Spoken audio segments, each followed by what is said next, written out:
ఇక 2017 నుంచే రేవంత్ పై నిఘా. ఇంటి చుట్టూ 27 మంది పోలీసులు, 24 గంటలు ఫోన్ ట్యాపింగ్, 200 మీటర్ల దూరంలో అత్యాధునిక వార్ రూమ్. రేవంత్ రెడ్డి సహా ఫ్యామిలీ కదలికలు గుర్తించేలా నెట్వర్క్.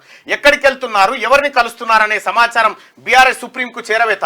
వ్యాపారాలు, అనుచరుల ఆర్థిక వనరులపై గురి. డబ్బులు ట్రాన్స్పోర్ట్ చేసిన మాజీ ఐఏఎస్. సీల్డ్ కవర్లో కోర్టుకు చేరిన ఫోన్ ట్యాపింగ్ ఆధారాలు. టెలిగ్రాఫ్ యాక్ట్కు రంగం సిద్ధమైతా ఉంది. ఫోన్ ట్యాపింగ్ కేసులో సంచలన విషయాలు వెలుగులోకి వస్తున్నాయి. 2015 నుంచే రేవంత్ రెడ్డిపై నిఘా పెట్టినట్టు తెలిసింది. రేవంత్ టార్గెట్ గానే స్పెషల్ ఆపరేషన్ జరిగినట్టు స్పెషల్ టీం దర్యాప్తులో వెల్లడైంది. పీసీసీ అధ్యక్షుడిగా బాధ్యతలు చేపట్టిన నాటి నుండి స్పెషల్ ఆపరేషన్ టార్గెట్ రేవంత్ రెడ్డిగా ఎస్ఐబి పనిచేసినట్టుగా బయటపడింది. మొత్తానికైతే రేవంత్ రెడ్డి పైన 2015 నుంచే నిఘా పెట్టిరు. అయితే కేసీఆర్ అధికార దుర్వినియోగానికి పాల్పడుతూ ప్రజల సొమ్ముతో అధికారులకు జీతాలిస్తూ ఆ అధికారులను కేవలం తన కోసం వాడుకొని రేవంత్ రెడ్డి ఇంటి చుట్టూ 27 మంది పోలీసులను పెట్టి 24 గంటల ఫోన్ ట్యాపింగ్ చేసిరట. 24 గంటల ఫోన్ ట్యాపింగ్ చేసిరు. ముఖ్యమంత్రి గారు కూడా గతంలో చెప్పిండు, నేను ఫోన్లు ఎందుకు ఎత్తాను అనే విషయం, ఈయన ట్యాపింగ్ చేస్తాడనేది రేవంత్ రెడ్డి గారికి తెలుసు. ఫోన్ ఎందుకు వాడకూడదో ఆయనే చెప్పాడు.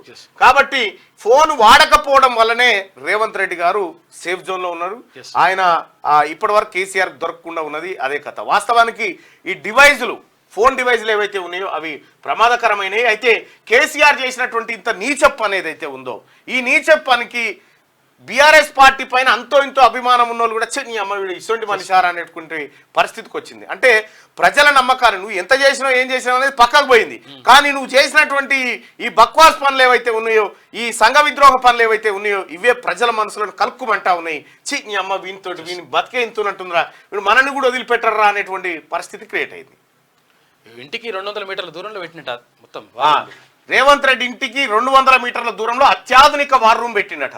రేవంత్ రెడ్డి సహా ఫ్యామిలీ కదలికలు గుర్తించేలా నెట్వర్క్ తయారు చేసిరట.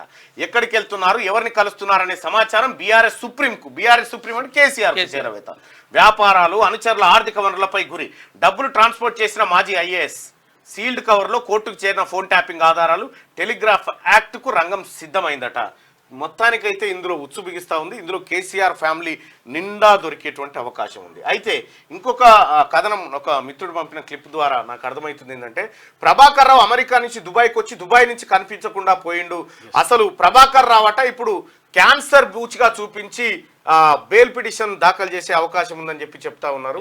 మరి అందులో ఎంతవరకు నిజమో తెలియదు. కానీ అయితే ప్రభాకర్ రావు తొందరగా లొంగిపోతే మాకు బెయిల్ వస్తుందని జైల్లో ఉన్న వాళ్ళు అనుకుంటారట. ఇతను లొంగిపోతే మేమంతా దొరుకుతామని చెప్పి రాజకీయ నాయకులు అనుకుంటారు. మొత్తానికి అసలు ప్రభాకర్ రావును ఒకానొక దశలో ఆ పత్రికా కథనం ప్రకారం మర్డర్ కూడా చేస్తారా ఏంది, అతన్ని చంపేస్తారా ఏంది అనేటువంటి ఒక అనుమానాలు వ్యక్తమవుతా ఉన్నాయి. మొత్తానికైతే ప్రభాకర్ రావు వస్తేనే అసలు కథ బయటకు వస్తుంది. అతని పైన ఇప్పటికే లుక్అవుట్ నోటీసులు జారీ చేసిరు. సో మరి ఈ వ్యవహారం ఎటుపోతుందో చూడాల్సినటువంటి అంశం.